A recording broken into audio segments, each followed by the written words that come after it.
আমার ঠিক এই পাশটাতে আইসিসির যে হেডকোয়ার্টার সেটা, এবং এই হাতের ডান পাশে বাংলাদেশ দল প্র্যাকটিস করছে আইসিসি একাডেমি ফিল্ডে। এবং এই মাঠটাতে যে বাংলাদেশ দল প্র্যাকটিস করতে পারবে আজকে, কিংবা আদৌ আজকে প্র্যাকটিস করবে কিনা, নাকি তারা আসলে বাংলাদেশে ফিরে যাবে, সেটা কিন্তু একেবারেই নিশ্চিত ছিল না। তারা গতকালকে রাতেও জানতো না তারা কি আজকে প্র্যাকটিসটা করবে, নাকি তাদেরকে দেশে ফিরে যাওয়ার বিমান ধরতে হবে, সেটা নিয়েও একটা দোলাচল ছিল। তবে শেষ পর্যন্ত বাংলাদেশ সুপার ফোরে কোয়ালিফাই করেছে নানা হিসেব নিকেশ মিলিয়ে, এবং বাংলাদেশ দল আছে কিন্তু আইসিসির যে একাডেমি মাঠটা রয়েছে সেখানে বাংলাদেশ দল প্র্যাকটিসটা করতে শুরু করেছেন। আজকে ঠিক সন্ধ্যা 6টার দিকে একটা প্রেস কনফারেন্স করেছে বাংলাদেশ দল। তারপরে কিন্তু বাংলাদেশ দলের ক্রিকেটাররা এই একাডেমি মাঠটাতে অনুশীলন করা শুরু করে দিয়েছেন, এবং লম্বা অনুশীলনে চলছে ম্যাচের আগে, যেহেতু আগামীকালকেই সুপার ফোরে বাংলাদেশের প্রথম ম্যাচ, এবং সেই শ্রীলঙ্কার বিপক্ষে ম্যাচ, যেই শ্রীলঙ্কাকে আমরা আসলে গতকালকে আফগানিস্তানের বিপক্ষে মোটামুটি সবাই মিলেই সাপোর্ট করেছে যেন তারা ম্যাচটা জিতে এবং বাংলাদেশ যেন কোয়ালিফাই করে, এবং সেটা তারা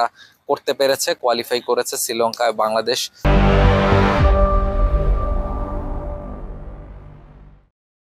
দুটো দলই বি গ্রুপ থেকে কোয়ালিফাই করেছে, এবং এই দুই দলেরই ম্যাচ দিয়ে আগামীকাল কিন্তু সুপার ফোরটা শুরু হচ্ছে। দুবাইয়ে বাংলাদেশ দল আজকেই প্রথম অনুশীলনটা করছে, এবং দুবাইয়ে বাংলাদেশ দল প্রথম ম্যাচটাও খেলবে আগামীকাল স্টেডিয়ামে। ফলে দুবাই স্টেডিয়ামের উইকেটটা কেমন হতে পারে, এই জায়গার এনভায়রনমেন্টটা কেমন, সবকিছুর সাথে মানিয়ে নেওয়ার জন্যই কিন্তু আজকের এই প্র্যাকটিস সেশন, এবং সেই প্র্যাকটিস সেশনটাই বাংলাদেশ দল করছে, মোটামুটি পুরো দমে করছে।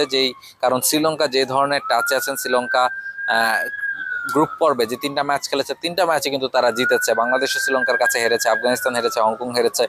ফলে দারুণ টাচে কিন্তু দলটা রয়েছে। ফলে সেই দলটাকে হারাতে হলে আপনাকে আপনার সেরা ক্রিকেটটা খেলতে হবে, এবং সেই সেরা ক্রিকেটটাই বাংলাদেশ দল খেলতে চায়। এবং সে কারণেই কিন্তু দুবাইয়ের এই একাডেমি মাঠটাতে বাংলাদেশ দল বেশ কঠিন একটা পরিশ্রম করছে আজকে। বেশ ভালো, কিন্তু বেশ টেম্পারেচার রয়েছে, বেশ গরম আছে কিন্তু রয়েছে, প্রায় 45 ডিগ্রি সেলসিয়াস তাপমাত্রা অনুভূত হচ্ছে।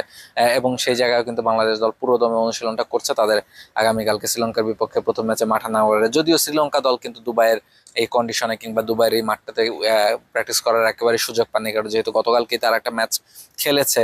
ফলে আজকে তারা রেস্ট করেই কাটাচ্ছে, এবং তারা আবুধাবিতেই ছিল, দুবাইয়ে আজকে এসেছে। আজকে আর তারা প্র্যাকটিস করতে আসেনি, আগামীকাল কিন্তু সরাসরি তাদেরকে আবার মাঠে নামতে হবে। ফলে এই যে উঠতে থাকা শ্রীলঙ্কা, সেই শ্রীলঙ্কাকে বাংলাদেশ দল হারাতে পারবে কিনা সেটাই এখন দেখার অপেক্ষা। আগামীকাল গুরুত্বপূর্ণ ম্যাচ, শ্রীলঙ্কাকে যদি বাংলাদেশ হারিয়ে দিতে পারে তাহলে কিন্তু সেই আলোচনাও চলে আসতে পারে যে বাংলাদেশ দল আসলে ফাইনাল খেলবে কিনা এশিয়া কাপের। কেননা আপনি জানেন যে পাকিস্তানের বিপক্ষে ঘর মাঠে বাংলাদেশ দল একটা সিরিজ জিতে এসেছে। ফলে পাকিস্তানের বিপক্ষে এই এই ম্যাচটাও, এশিয়া কাপের সুপার ফোরে যে ম্যাচটা, সেটাও জিততে চাইবে। ফলে দুটো ম্যাচ জিতলেই কিন্তু বাংলাদেশ দলের ফাইনালটা কনফার্ম হয়ে যায়। ফলে তার আগে আসলে এশিয়া কাপের সুপার ফোরে যে প্রথম ম্যাচ শ্রীলঙ্কার বিপক্ষে আগামীকাল, সেই ম্যাচটা বাংলাদেশ দলকে জিততে হবে, তাহলে আসলে পরবর্তী ইকুয়েশনগুলোতে বাংলাদেশ যেতে পারবে। বাংলাদেশ দল নিশ্চয়ই একটা একটা করে ম্যাচই এগিয়ে যেতে চায়, এবং সেই ম্যাচেই আগামীকাল বাংলাদেশ মুখোমুখি হচ্ছে শ্রীলঙ্কার বিপক্ষে।